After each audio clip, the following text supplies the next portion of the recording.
नमस्कार दोस्तों, आपका अपना चैनल हिंदी जंक्शन पर स्वागत है। मैं परवेश कुमार सिन्हा आप लोगों के बीच पुनः एक और महत्वपूर्ण वीडियो लेकर उपस्थित हुआ हूं। अगर आप नए हैं तो चैनल को सब्सक्राइब कर दें, बेल आइकन को दबा दें ताकि मेरे आने वाला वीडियो का नोटिफिकेशन मिलता रहे। दोस्तों, जैसा कि आप सभी को पता है कि हम लोग बीपीएससी टीआरई 4.0 के हिंदी विषय की तैयारी कर रहे हैं। तो आप लोग हिंदी से संबंधित कोई भी कंपटीशन का अगर आप तैयारी कर रहे हैं, चाहे कोई भी स्टेट का पीजीटी हो, टीजीटी हो, ईएमआरएस हो, केवीएस हो या यूजीसी नेट हो, तो उसके लिए भी ये वीडियो काफ़ी महत्वपूर्ण होने वाला है। इस वीडियो में हम लोग 40 व्याकरण के और 40 हिंदी साहित्य के प्रश्नों को देखने वाले हैं। तो यहाँ जो भी प्रश्न दिया जाएगा काफ़ी महत्वपूर्ण है एग्जाम की दृष्टि से, तो आप लोग वीडियो के अंत तक बने रहिएगा और इसमें कितना आप सही करते हैं अंत में कमेंट करके हमको बताइएगा और वीडियो को दोस्तों में ज़्यादा से ज़्यादा शेयर करें। दोस्तों, जैसा कि आप सभी को पता है कि बीपीएससी टीआरई जो एग्ज़ाम हो रहा है अभी तक उसमें कोई सिलेबस नहीं जारी करता है, कहीं से भी प्रश्न पूछने के लिए स्वतंत्र हैं। तो उसी को देखते हुए मैंने 6 से 12 तक एक साथ तैयारी करवा रहा हूँ ताकि आपका जो तैयारी है जूनियर टीजीटी से लेकर यूजीसी नेट लेवल तक हो सके। तो आप लोग वीडियो को एक एक प्रश्नों को देखिए और अपने तैयारी को जो है बेहतर कीजिए और लक्ष्य को प्राप्त कीजिए। तो चलिए देखते हैं आज का जो प्रैक्टिस सेट है, कैमा नंबर का प्रैक्टिस सेट है, उसको देखते हैं। तो दोस्तों, आप लोग देख पा रहे हैं अभ्यास सेट ये 25 है, यानी ये 25वां अभ्यास सेट है, 25वां प्रैक्टिस सेट है। इससे पहले 1 से लेकर 24 तक करवा दिया गया है। अगर आप नहीं देखे हैं तो वीडियो के डिस्क्रिप्शन में प्ले लिस्ट बना हुआ है, लिंक लगाया हुआ है, वहाँ से जाकर देख सकते हैं। साथ ही साथ जो लेक्चर हुआ है नोट्स का, क्लास का, उसका भी प्ले लिस्ट बना हुआ है, वहाँ से आप क्लास का लेक्चर भी देख सकते हैं। टॉपिक बाई लेक्चर है, एमसीक्यू है, तो वहाँ से देख करके अपने तैयारी को बेहतर कर सकते हैं। तो इस अभ्यास सेट में हम लोग 80 प्रश्नों का अभ्यास करने वाले हैं।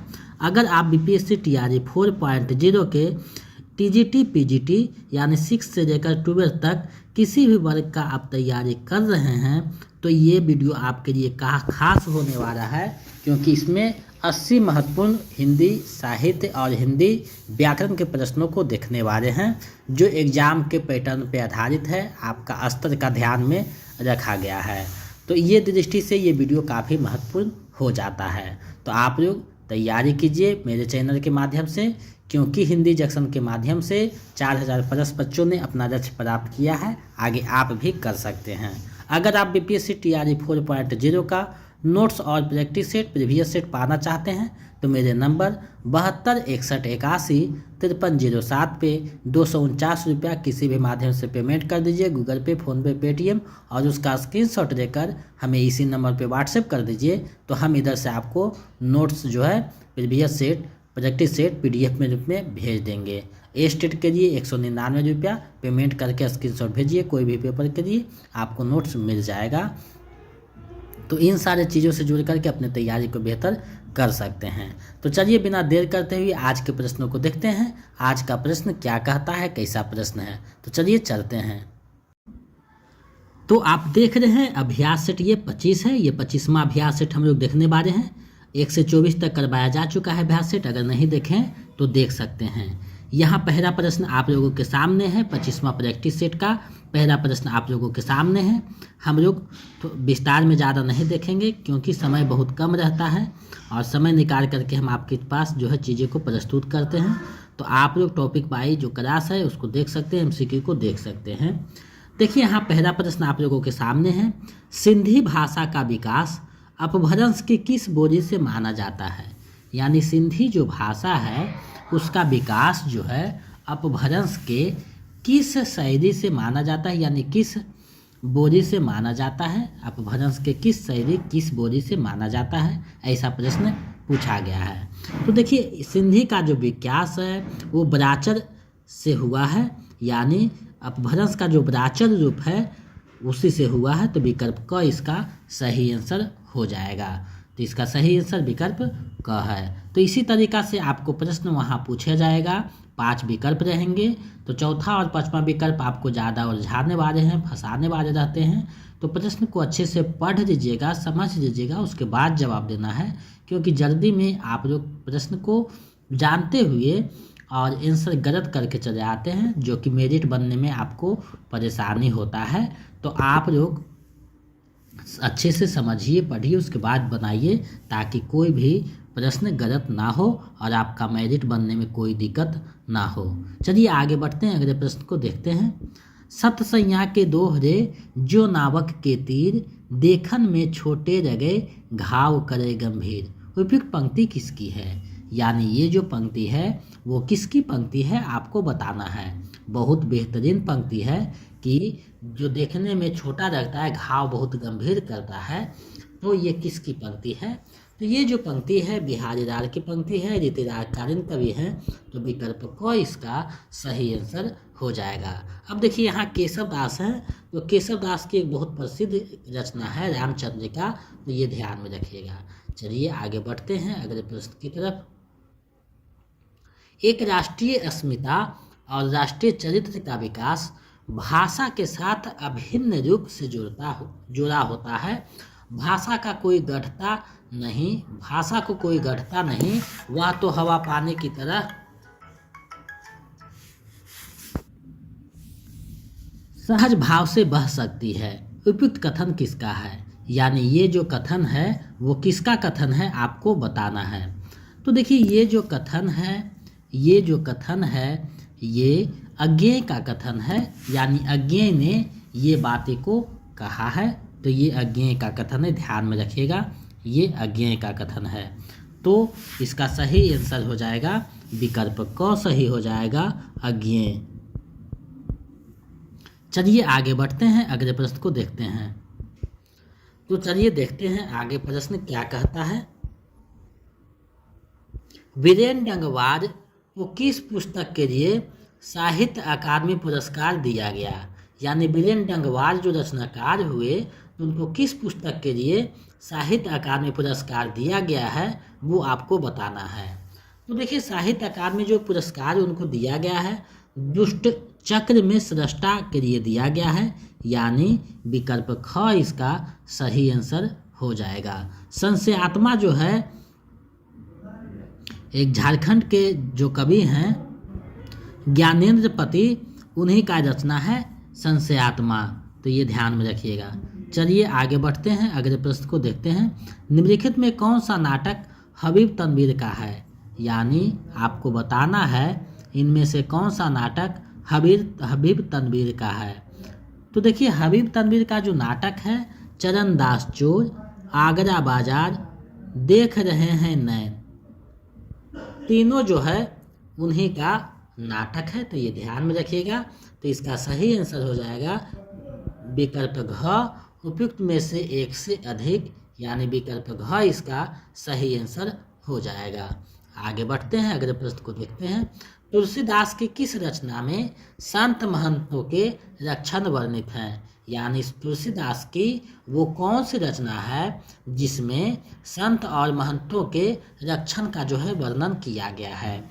तो देखिए संत महंतों का जो रक्षण का वर्णन हुआ है वो वैराग्य संदीपनी में तुलसीदास करते हैं। विकल्प ख सही हो जाएगा। रमज्ञा प्रश्नावली, रामचरितमानस, ये दोनों भी रचनाएं तुलसीदास का है। रामचरितमानस में 7 कांड हैं, ये आपको ध्यान में रखना है। आगे बढ़ते हैं अगले प्रश्न की तरफ। अगला प्रश्न क्या कहता है? कालीचरण किस उपन्यास का पात्र है? यानी कालीचरण जो आया है वो किस उपन्यास में आया है आपको बताना है, किस उपन्यास का पात्र है। तो देखिए कालीचरण जो है वो मेरा आंचल जो उपन्यास है उसी का पात्र है। विकल्प ग सही हो जाएगा। इसका प्रकाशन 1954 ईस्वी में हुआ था और इसके रचनाकार फणीश्वर नाथ रेणु थे और इसका कथा वस्तु बिहार के पूर्णिया जिले के मेरीगंज गांव पे आधारित है। तो इतना आपको दिमाग में रखना है। झूठा सच जो है यशपाल का है, प्रतिपद कथा भी फणीश्वर नाथ रेणु की रचना है। तो ये बातें भी आपको ध्यान में रखने की आवश्यकता है। आगे बढ़ते हैं, अगले प्रश्न को देखते हैं क्या कहता है। निम्न निबंधों को उनके रचनाकारों के साथ सुमेलित कीजिए। यानी यहाँ जो निबंध है उसके रचनाकार के साथ जो है सुमेलित करना है, कौन सी निबंध के रचनाकार कौन है। तो देखिए होली है, ये प्रताप नारायण मिश्र का रचना है, बिल्कुल सही है। पीछे मत फेंकिए बालकृष्ण भट्ट का रचना है। मेरी जन्मभूमि हजारी प्रसाद द्विवेदी का है। और परंपरा बंधन नहीं विद्यानिवास मिश्र का है। तो ये इस प्रकार आप देखिएगा तो आपको पता चल रहा है विकल्प ग इसका सही आंसर हो जाएगा। यानी का पहला, ख का दूसरा, ग का तीसरा, घ का चौथा। तो ये निबंध जो है कुछ महत्वपूर्ण निबंध है, आपको दिमाग में रखना है। आगे बढ़ते हैं। निम्न में कौन छायावाद का समर्थक पत्रिका है? यानी इसमें से कौन सा जो पत्रिका है छायावाद का समर्थक पत्रिका है, आपको बताना है। तो देखिए समर्थक पत्रिका का बात है तो जागरण पत्रिका जो निकलती थी वो जो है छायावाद के पक्ष में निकलता था। तो विकल्प ख जो है सही हो जाएगा, जागरण पत्रिका। तो विकल्प ख इसका सही हो जाएगा। आगे बढ़ते हैं, अगले प्रश्न की तरफ बढ़ते हैं। किस समीक्षक ने विद्यापति की पदावलियों को जीव और परमात्मा के संबंध का रूपक माना है? यानी वे कौन से समीक्षक हैं जिन्होंने विद्यापति की पदावलियों को जीव और परमात्मा के संबंध का रूपक माना है? तो जीव और परमात्मा के संबंध का रूपक मानने बारे में जो हैं आनंद कुमार स्वामी जी हैं, ये समीक्षक हैं आधुनिक युग के, ये ऐसा बात लिखते हैं। तो विकल्प ग इसका सही आंसर हो जाएगा। आगे बढ़ते हैं अगले प्रश्न की तरफ। निम्नलिखित कवियों को उनके जन्म स्थान के साथ सही सुमेलित कीजिए। यानी यहाँ जो कवि हैं उनके जन्म स्थान के साथ आपको सही जो है सुमेलित करना है, कौन से कवि का जन्म कहाँ हुआ था। तो देखिए गुरु नानक का जन्म जो है तलवंडी में होता है। उसके बाद आते हैं धर्मदास, तिनका जो जन्म है बांधवगढ़ में होता है। दादू दयाल का जो जन्म होता है अहमदाबाद में होता है। और सुंदर दास का जन्म जो होता है दौसा में होता है। तो इस प्रकार मिलान कीजिएगा तो विकल्प क सही हो जाएगा। यानी क का दूसरा, ख का तीसरा, ग का चौथा, घ का पहला। तो विकल्प क इसका सही आंसर हो जाएगा। आगे बढ़ते हैं। आल्हा किस ऋतु में गाया जाता है? तो आल्हा जो रामायण है आप जानते हैं, आल्हा रामायण जो है उसी पे आधारित है। तो आल्हा जो गाया जाता है वो किस ऋतु में गाया जाता है? तो आल्हा जो गाया जाता है वो वर्षा ऋतु में गाया जाता है, ये आपको दिमाग में रखना है। विकल्प ख इसका सही आंसर हो जाएगा। तो इस तरीका से प्रश्न पूछते हैं, तो आपके स्तर को दिमाग में रखते हुए जो है प्रश्न अभ्यास सेट तैयार किया गया है। तो इसको अच्छे से देखिए, कोई भी प्रैक्टिस सेट है उसको 3 बार 4 बार 5 बार बनाइए ताकि कहीं भी कोई दिक्कत ना हो। चलिए आगे बढ़ते हैं। फोर्ट विलियम कॉलेज की स्थापना कब हुई? यानी फोर्ट विलियम कॉलेज जो कलकत्ता में स्थापित हुआ था तो उसका स्थापना कब किया गया था आपको बताना है। तो फोर्ट विलियम कॉलेज से एक प्रश्न पूछा जाता है, तो उससे संबंधित जो बातें हैं खड़ी बोली के विकास में हम पढ़ाए हैं, वहाँ आप देख सकते हैं। तो इसका जो स्थापना होता है 1800 ईस्वी में किया जाता है। यानी विकल्प क इसका सही आंसर हो जाएगा।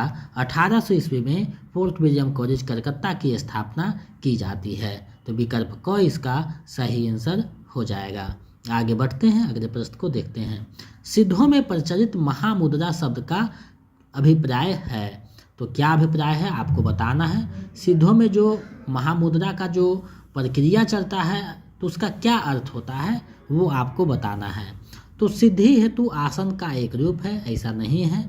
सिद्धि हेतु की जाने वाली एक क्रिया है, ऐसा नहीं है। सिद्धि प्राप्त हेतु स्त्री संसर्ग है, तो बिल्कुल सही है। सिद्धि प्राप्त हेतु स्त्री जो संसर्ग है वही महामुद्रा की अवस्था को उसको जो है महामुद्रा अवस्था कहा जाता है। तो विकल्प ग इसका सही आंसर हो जाएगा। आगे बढ़ते हैं। अपभ्रंश शब्द का सबसे पहले उल्लेख किसने किया है?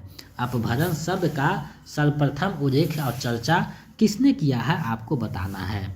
तो अपभ्रंश शब्द का सर्वप्रथम उल्लेख पतंजलि करते हैं। विकल्प ग इसका सही आंसर हो जाएगा। पतंजलि ने ही अपभ्रंश शब्द का सर्वप्रथम उपयोग किया था, तो विकल्प ग इसका सही आंसर हो जाएगा। आगे बढ़ते हैं। कृपाराम द्वारा रचित नायिका भेद की सबसे पुरानी पुस्तक है। कृपाराम द्वारा रचित नायिका भेद की सबसे पुरानी पुस्तक कौन सा है, आपको बताना है। तो कृपाराम का जो रचना है हित तरंगिणी है, आपको पता होना चाहिए। तो विकल्प क इसका सही आंसर हो जाएगा। हित तरंगिणी सबसे उज्ज्वल निर्मणी रूप गोस्वामी का है, ये दिमाग में रखिएगा। सुदामा चरित नरोत्तम दास का है। तो ये भी बातें आपको ध्यान में रखना है, क्योंकि यहाँ से भी प्रश्न पूछा जा सकता है। तो आप अपनी तैयारी को बेहतर ढंग से कीजिए, एक एक चीज़ों को ध्यान में रखिए। एक बार नहीं, 2 बार नहीं, 3 बार नहीं, 4 बार देखिए तो दिमाग में आ जाएगा बात। चलिए देखते हैं अगले प्रश्न को।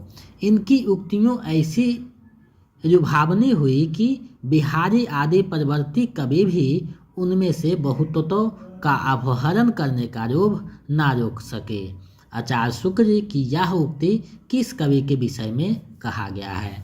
तो ये जो उक्ति कहा गया है ये रहीम दास के बारे में कहा गया है, यानी भक्तकालीन जो रहीम कवि थे उसका जो है कल्पना बिहारी जैसे भी जो है नकल करके अपनी कविताओं में करते हैं। तो विकल्प ख इसका सही आंसर हो जाएगा। आगे बढ़ते हैं। उत्तर भारत में भक्ति का प्रसार का करने का श्रेय किसे प्राप्त है। यानी उत्तर भारत में, उत्तरी भारत में जो भक्ति मार्ग का जो प्रसार हुआ है उसको प्रसार करने का श्रेय किसे है, ये आपको बताना है। तो उत्तर भारत में जो है रामानंद जो है भक्ति का प्रसार करते हैं। विकल्प ख इसका सही आंसर हो जाएगा। दक्षिण में रामानुजाचार्य कर रहे थे, लेकिन उत्तर में रामानंद उसे लेकर के आते हैं और भक्ति का जो है प्रचार प्रसार करते हैं। तो विकल्प ख इसका सही आंसर हो जाएगा। आगे बढ़ते हैं। कबीर ने अपने निर्गुण पंथ में वह कौन सा तत्व शामिल किया जिसका नाथ पंथ में अभाव था। यानी नाथ पंथ में अभाव था, लेकिन कबीर दास ने अपने निर्गुण पंथ में उसे शामिल करते हैं और वो जो है अलग हो जाता है, यानी विशेष हो जाता है।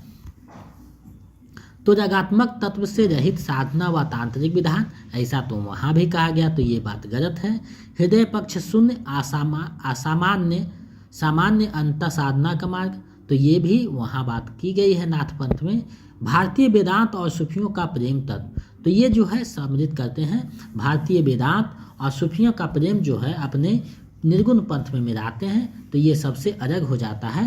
तो विकल्प ग इसका सही आंसर हो जाएगा। चलिए आगे बढ़ते हैं अगले प्रश्न की तरफ। संत रज्जब द्वारा दादू दयाल की समग्र रचनाओं का संकलन किस नाम से जाना गया। यानी किस नाम से जाना गया वो आपको बताना है। तो उसे जो है अंगबधू नाम से जाना गया है। विकल्प ग जो है इसका सही आंसर हो जाता है। चलिए आगे बढ़ते हैं, अगले प्रश्न को देखते हैं। मैं कहता हूँ आँखन देखी, तू कहता कागद की देखी, इस काव्य पंक्ति का आशय है। ये काव्य पंक्ति का क्या आशय है, क्या अर्थ है, आपको बताना है। तो ये जो पंक्ति है बहुत ही प्रसिद्ध पंक्ति है, यूजीसी नेट में पूछा हुआ ये पंक्ति है। ये पंक्ति कबीरदास की पंक्ति है, ये आपको पता होनी चाहिए। ये कबीरदास की बहुत ही बेहतरीन पंक्ति है। अब इसका अर्थ क्या होता है आपको बताना है। तो प्रत्यक्ष ज्ञान और पुस्तकीय ज्ञान एक ही है, ऐसा नहीं कहा गया है। स्वानुभव शास्त्रीय ज्ञान से बड़ा है, बिल्कुल सही बात है कि जो अनुभव किया जाता है वो शास्त्रीय ज्ञान से बड़ा होता है। प्रत्यक्ष ज्ञान पुस्तकीय ज्ञान से हीन है, ऐसा भी नहीं कहा गया है।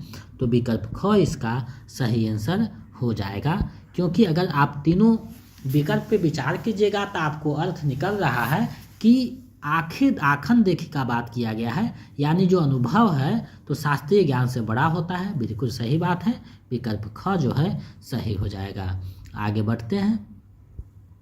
कबित विवेक एक नहीं मोरे, सत्य कहूँ लिखि कागद कोरे, यह विनयोक्ति किस कवि की है। यानी यह जो विनय का बात किया गया है तो कौन से कवि ये बात करते हैं ये आपको बताना है। तो ये जो बात करते हैं ये तुलसीदास बात करते हैं। विकल्प ग जो है सही हो जाएगा। उन्होंने ही अपनी रचनाओं में ये बातें कहकर अपने आप को तुच्छ बताया है, तो विकल्प ग इसका सही आंसर हो जाएगा। आगे बढ़ते हैं। तुलसीदास की किस रचना का संबंध ज्योतिष से है, यानी ज्योतिष विद्या से तुलसीदास की कौन सी रचना का संबंध है आपको बताना है। तो देखिए, तुलसीदास की रचना है रामाज्ञा प्रश्न या प्रश्नावली। ये जो रचना है ज्योतिष से संबंधित है, तो विकल्प ख जो है सही हो जाएगा। राम ररा नहछु और हनुमान बाहुक, ये दोनों रचनाएं भी तुलसीदास की हैं, तो ये ध्यान में रखिएगा। रामाज्ञा प्रश्न या प्रश्नावली जो है ज्योतिष से संबंधित है, विकल्प ख सही हो जाएगा। आगे बढ़ते हैं। बिहारी ने अपने काव्य में किस छंद को अपनाया है, यानी बिहारी दास ने अपनी कविताओं में किस छंद का जो प्रयोग किया है वो आपको बताना है।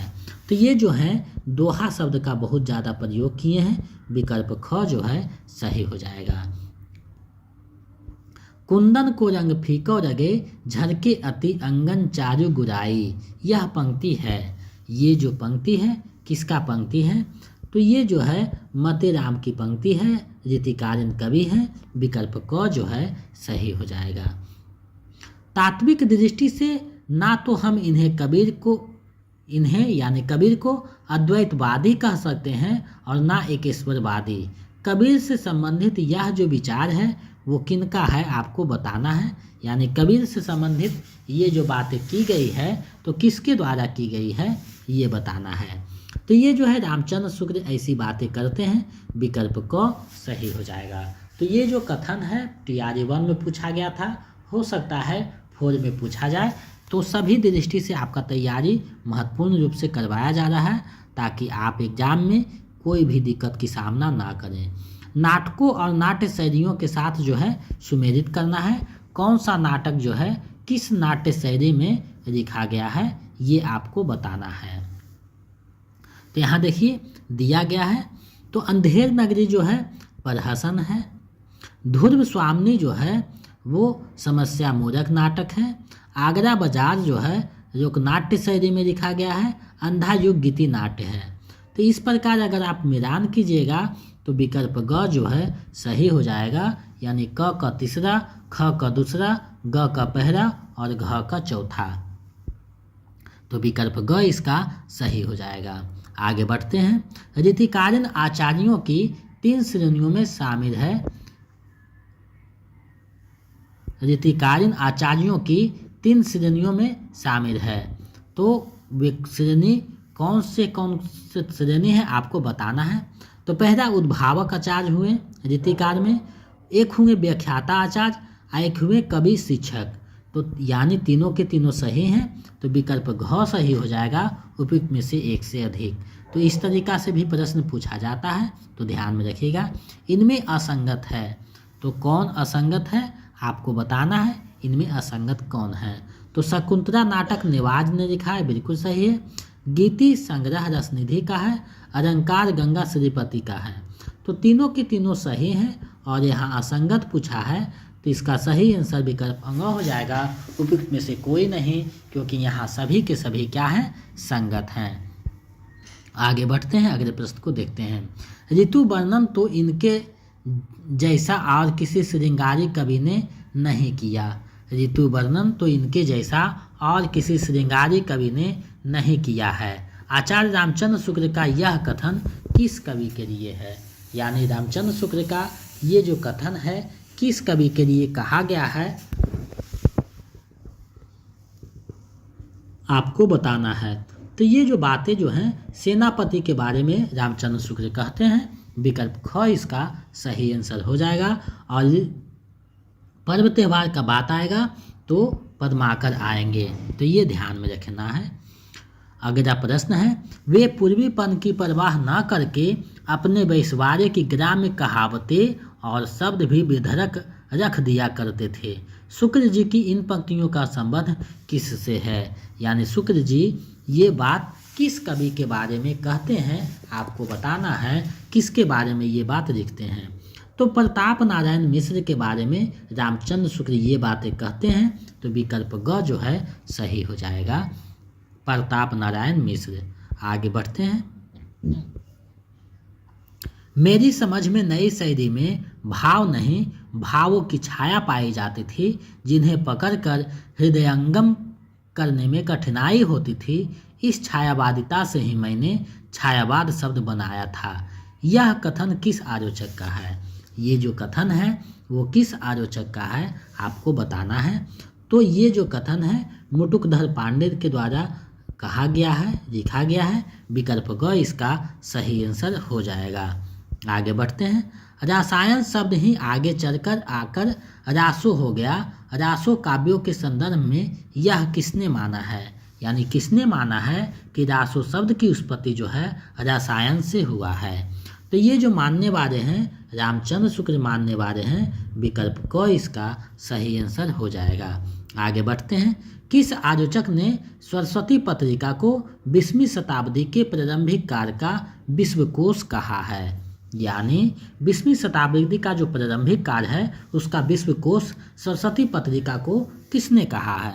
तो ये बातें रामचंद्र शुक्ल कहते हैं। विकल्प क इसका सही आंसर हो जाएगा। आगे बढ़ते हैं। भारतीय संविधान के किस अनुच्छेद में भाषाई अल्पसंख्यकों के लिए विशेष प्रावधान है? भाषाएं जो अल्पसंख्यक हैं उसके लिए विशेष प्रावधान किस अनुच्छेद में है आपको बताना है। तो ये जो अनुच्छेद 350 है उसमें ये बातें कही गई है। विकल्प ग सही हो जाएगा, यानी अनुच्छेद 350। आगे बढ़ते हैं। चींटी से लेकर हाथी पर्यंत पशु, भिक्षु से लेकर राजा पर्यंत मनुष्य, बिंदु से लेकर समुद्र पर्यंत जल, अनंत आकाश, अनंत पृथ्वी, अनंत पर्वत, सभी पर कविता हो सकती है। उक्त कथन किस विद्वान का है? यानी ये जो कथन है किस विद्वान का है आपको बताना है। तो ये जो कथन है महावीर प्रसाद द्विवेदी सरस्वती पत्रिका के माध्यम से सभी रचनाकारों को सजेस्ट करते हैं। तो विकल्प ख इसका सही आंसर हो जाएगा। आगे बढ़ते हैं। सबका निचोड़ देकर तुम सुख से सुखे जीवन में, बरसों प्रभात हिमकन सा आंसू इस विश्व सदन में। प्रस्तुत पंक्तियां किसकी है? यानी ये जो पंक्तियां हैं वो किसकी पंक्तियां हैं आपको बताना है। तो ये जयशंकर प्रसाद की आंसू कविता जो है उसी में वर्णित है, आंसू के बारे में कहा गया है। यानी विकल्प क जो है सही हो जाएगा। आगे बढ़ते हैं। किसकी कविताएं स्वाधीन भारत का इस्पाती दस्तावेज है? तो किसकी कविताएं स्वाधीन भारत का इस्पाती दस्तावेज है आपको बताना है। तो वो मुक्तिबोध की कविताएं हैं जो स्वाधीन भारत का इस्पाती दस्तावेज है। विकल्प ग जो है सही हो जाएगा। आगे बढ़ते हैं। ज्ञानपीठ पुरस्कार विजेताओं को उनके पुस्तकों के साथ सुमेलित कीजिए। यानी कौन से किसकी पुस्तक है जिसे ज्ञानपीठ पुरस्कार दिया गया है? तो देखिए दिनकर आते हैं, यानी रामधारी सिंह दिनकर। इनकी रचना है उर्वशी। पंत का है चिदम्बरा। महादेवी वर्मा का है यामा। अज्ञेय का है कितनी नावों में कितनी बार। तो इस प्रकार अगर आप मैदान कीजिएगा तो विकल्प ख सही हो जाएगा। यानी क का चौथा, ख का दूसरा, ग का तीसरा, घ का पहला। तो विकल्प ख सही हो जाएगा। सभी जो है ज्ञानपीठ पुरस्कार प्राप्त पुस्तक हैं और इधर रचनाकार हैं। यहाँ देखिए अज्ञेय का पूरा नाम पूछता है तो सच्चिदानंद हीरानंद बात से अज्ञेय है, ये दिमाग में रखिएगा ताकि कोई दिक्कत ना हो प्रश्न बनाते समय एग्जाम हॉल में। चलिए आगे बढ़ते हैं। नई कविता में रघु मानव की प्रतिष्ठा किसने की है? नई कविता में रघु मानव की प्रतिष्ठा किसने की है आपको बताना है। ये TRE 1 में पूछा हुआ प्रश्न है। तो विजयदेव नारायण शाही ने किया है रघु मानव की प्रतिष्ठा नई कविता में। विकल्प ग इसका सही आंसर हो जाएगा। तो साहित्य के जो 40 प्रश्न थे उसको हम लोगों ने देखा है। अब जो है हम लोग आगे बढ़ते हैं और व्याकरण के प्रश्नों को देखते हैं। अन्वय का संधि विच्छेद है, तो अन्वय का सही संधि विच्छेद क्या होगा? तो अनुजोड़य यानी अन्वय। विकल्प ग इसका सही आंसर हो जाएगा। प्रत्येक में संधि है तो कौन सा स्वर संधि है आपको बताना है। तो प्रत्येक में जो संधि आएगा वो यन स्वर संधि आएगा। विकल्प क इसका सही आंसर हो जाएगा। अगर आप संधि वाले टॉपिक नहीं पढ़े हैं तो मेरे चैनल पे पढ़ा हुआ है, व्याकरण वाले टॉपिक में जाकर प्लेलिस्ट में देख सकते हैं। इनमें से प्रेरणार्थक क्रिया है तो कौन जो है प्रेरणार्थक क्रिया है आपको बताना है। तो बालक छत पर खड़ा है, ये नहीं है। रोहन पत्र लिखवाता है, बिल्कुल सही है। ये जो है प्रेरणार्थक क्रिया है, विकल्प ख सही हो जाएगा। आगे बढ़ते हैं। जी छोटा करना मुहावरे का सही अर्थ है। तो जी छोटा करना मुहावरे का सही अर्थ क्या है आपको बताना है। तो नाराज होना ऐसा बात नहीं है, ईर्ष्या करना ये भी नहीं है, दुखी होना यानी जी छोटा करना, विकल्प ग इसका सही आंसर हो जाएगा। तो आप लोग अगर व्याकरण का किताब नहीं रखे हैं तो कोई भी प्रकाशन का व्याकरण का पुस्तक ले लीजिए, क्योंकि अगर आप हिंदी का तैयारी कर रहे हैं तो एक व्याकरण का पुस्तक होना चाहिए जिसमें पर्यायवाची शब्द, विपरीतार्थक शब्द, मुहावरे, लोकोक्ति, तत्सम, तद्भव, देशज, विदेशज, ये सारे शब्द पर एक नज़र देख सकें ताकि एग्जाम में जो पूछा जाता है वो आसानी से बन सके, क्योंकि इन सभी चीज़ों को नोट्स में समाहित करना उचित नहीं होता है। किसमें सकर्मक क्रिया है आपको बताना है, इनमें से किनमें जो है सकर्मक क्रिया है। तो बादल घिर रहे हैं, ये सकर्मक क्रिया नहीं है। पक्षी आकाश में उड़ रहे हैं, बिल्कुल सही है, पक्षी आकाश में उड़ रहे हैं, सकर्मक क्रिया है। तो इसका जो सही आंसर है विकल्प ख हो जाएगा, पक्षी आकाश में उड़ रहे हैं। आगे तद्भव शब्द है, तो तद्भव जो शब्द है कौन सा शब्द है आपको बताना है। तो देखिए मोर जो है तद्भव शब्द है, बाकी जो है तत्सम शब्द है, तो विकल्प ग इसका सही आंसर हो जाएगा। स उपसर्ग से बना शब्द है, तो स उपसर्ग से बना कौन सा शब्द है आपको बताना है। तो देखिए सहित, स्वरास, सोदाहरण, तीनों जो है स उपसर्ग से बना हुआ है, तो इसका सही आंसर विकल्प घ हो जाएगा, उपयुक्त में से एक से अधिक। आगे बढ़ते हैं। निम्न में तद्धित प्रत्यय है, तो इसमें तद्धित प्रत्यय कौन है आपको बताना है। तो श्रमिक, दयालु, सामाजिक, तीनों जो है तद्धित प्रत्यय हैं, तो विकल्प घ सही हो जाएगा, उपयुक्त में से एक से अधिक। आगे बढ़ते हैं। भुजदंड में कौन सा समास है, भुजदंड में कौन सा समास है आपको बताना है। तो भुजदंड में जो है कर्मधारय समास हो जाएगा, भुजा में है दंड, यानी ये जो है कर्मधारय समास है, विकल्प ख सही हो जाएगा। आ प्रत्यय से बना शब्द है, आ प्रत्यय से बना शब्द कौन सा है आपको बताना है।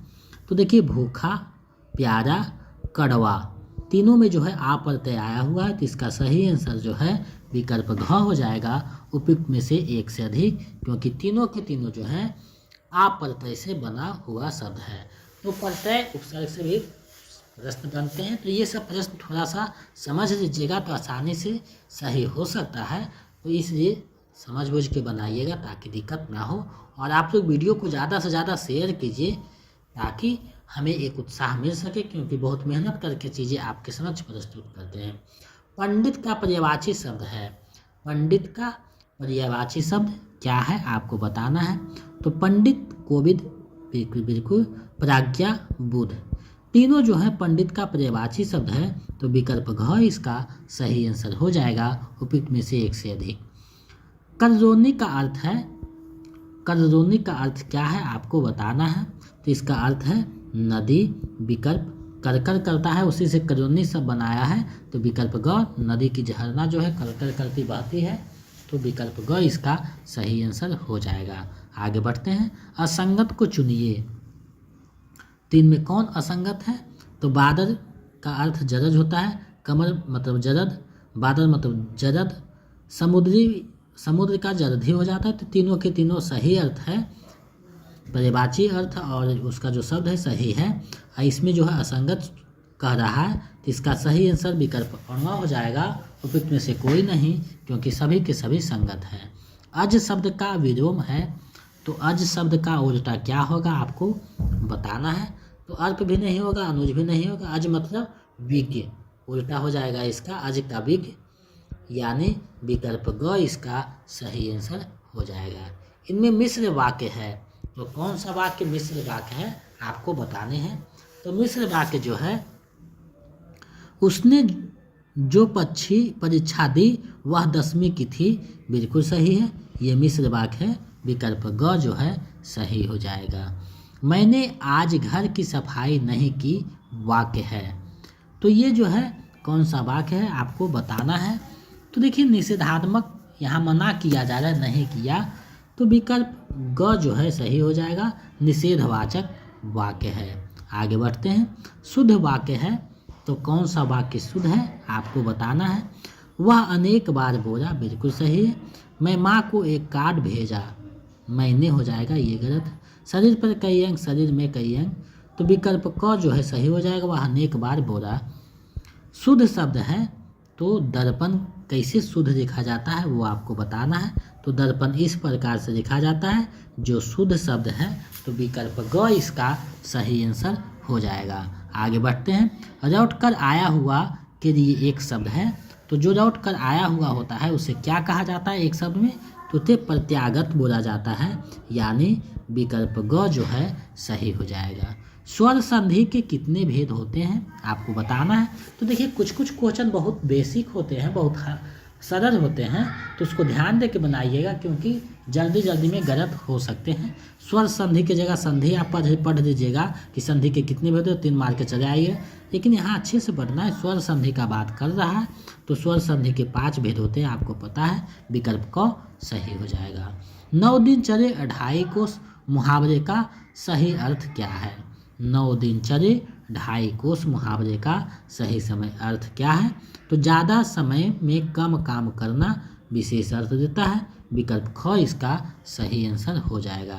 निम्नलिखित में से ल्युटेरा में प्रयुक्त प्रत्यय कौन सा है, तो ल्युटेरा में कौन सा प्रत्यय आया है आपको बताना है।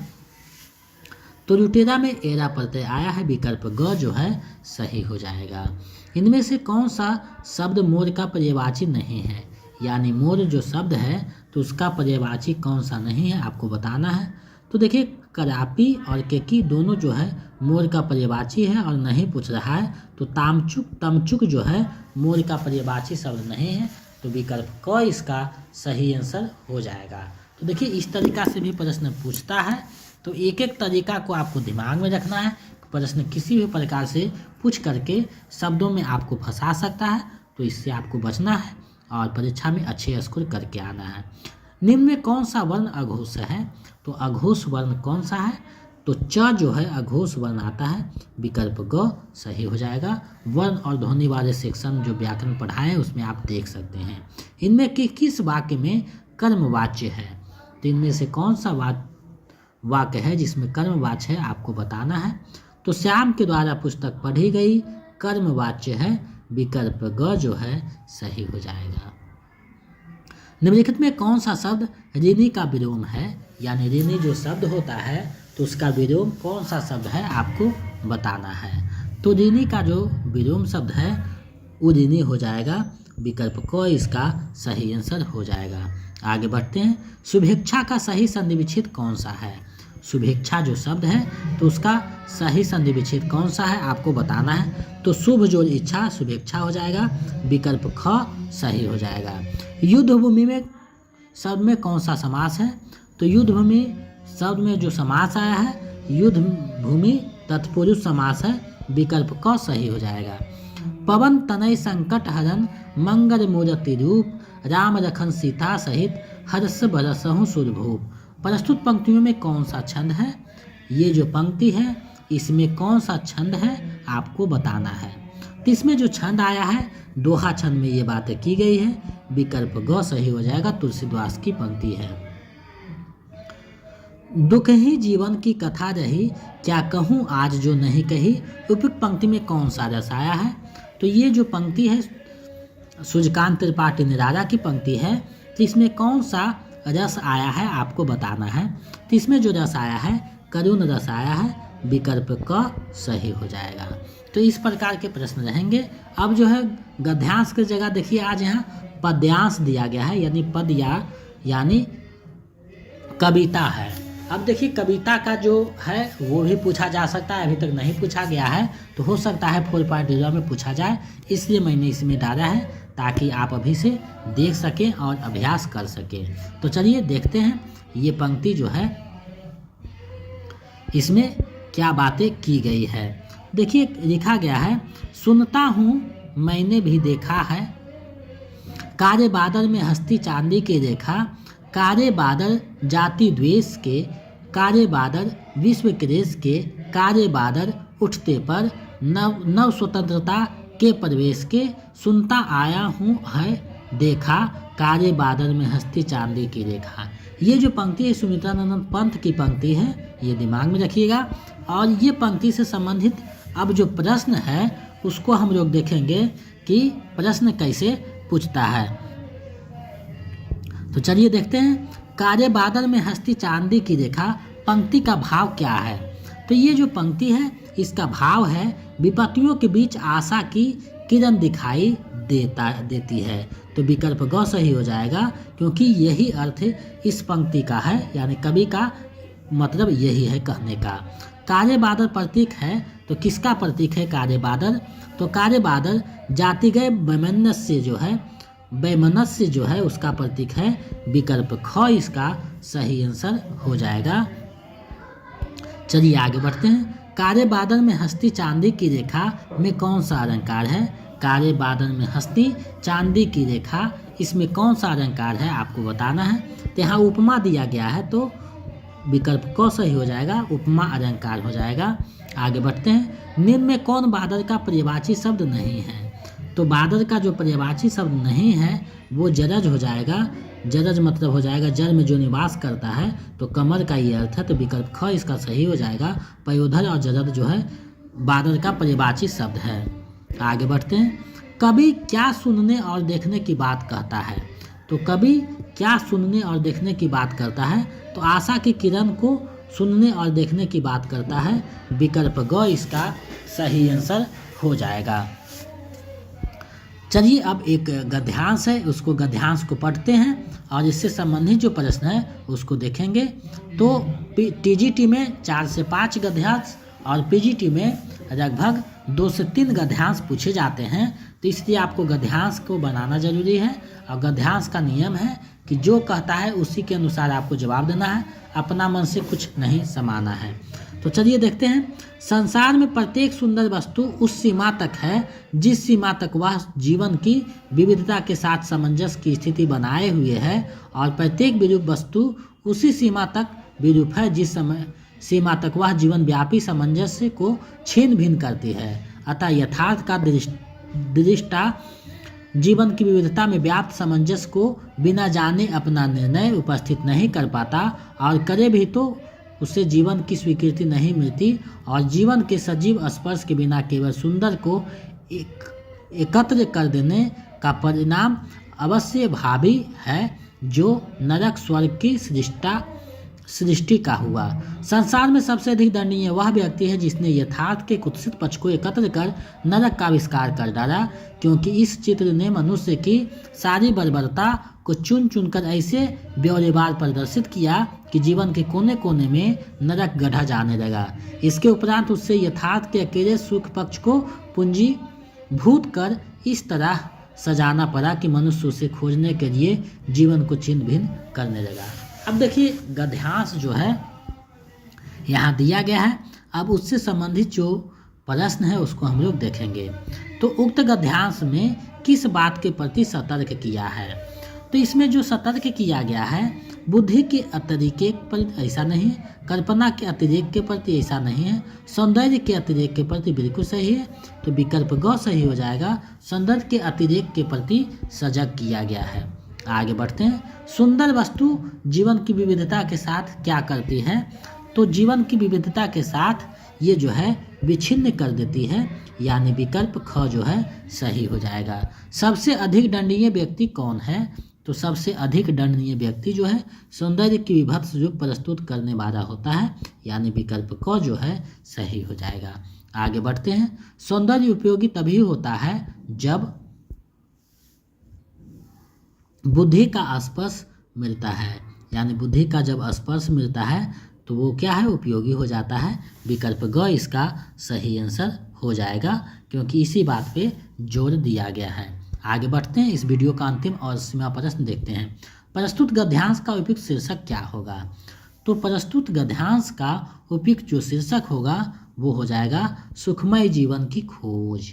तो विकल्प ग इसका सही आंसर है। जीवन और सौंदर्य हो सकता था, लेकिन उससे ज़्यादा ये है अच्छा, तो जो ज़्यादा प्रेफर करेगा उसी को जो है हम लोग आंसर बनाएंगे। तो विकल्प ग सही हो जाएगा। सौंदर्य की महत्ता की बात नहीं किया तो ये बिल्कुल गलत है, तो विकल्प ग सही हो जाएगा। तो आज मैंने आप लोगों के बीच अभ्यास सेट 25 का जो सभी प्रश्न था उसको प्रस्तुत किया। तो हमें विश्वास है कि आपकी तैयारी में महत्वपूर्ण भूमिका निभाएगा। तो ये कोई भी प्रैक्टिस सेट है उसको 3-4 बार 5 बार देखिए, ताकि आप प्रश्नों को अच्छे से रूबरू हो सके प्रश्नों से और अपनी तैयारी को बेहतर कर सके, गतिशील कर सकें। तो आप जो है मेरे चैनल पे इतना देर बने रहें, इसके लिए बहुत बहुत धन्यवाद। अगर आप चाहते हैं कि बीपीएससी टीआरई 4.0 का नोट्स मिले तो मेरे नंबर जो है उस पर आप 249 रुपया भेजिए। मेरा नंबर है 72 61 81 53 07, 72 61 81 53 07। इस पे 249 रुपया फ़ोनपे, गूगल पे, पेटीएम किसी भी माध्यम से पेमेंट कीजिए और उसका स्क्रीनशॉट लेकर इसी नंबर पे हमें व्हाट्सएप कर दीजिए। तो हम इधर से आपको नोट्स 249 रुपया पेमेंट कीजिएगा तो notes practice set previous set भेज देंगे। और ए स्टेट के पेपर 2 के लिए 199 रुपया इसी नंबर पे पेमेंट कीजिए, तो हम इधर से नोट्स और प्रैक्टिस सेट उपलब्ध करवा देंगे। तो मेरे साथ जुड़ करके और हिंदी जंक्शन पर अपने अध्ययन को जारी रख करके अपने लक्ष्य को प्राप्त कर सकते हैं, क्योंकि पिछले टीआरई 2-3 में लगभग 4000 प्लस बच्चों ने अपना सफलता प्राप्त किया है। तो आगे आप भी कर सकते हैं। तो मेरे चैनल पर बने रहिए, अपनी तैयारी को बेहतर करते रहिए, हमारे मार्गदर्शन में अपने लक्ष्य को प्राप्त कर सकते हैं। तो मेरे साथ इतना देर तक बने रहें, उसके लिए बहुत बहुत धन्यवाद। अगर नए हैं तो चैनल को सब्सक्राइब करके बेल आइकन को दबा दें, ताकि मेरे वीडियो का नोटिफिकेशन आपको मिलता रहे, और दोस्तों में इसे ज़्यादा से ज़्यादा शेयर करें। तो मिलते हैं एक नए वीडियो में, तब तक बहुत बहुत आभार। जय हिंद। मिलते हैं एक नए वीडियो में।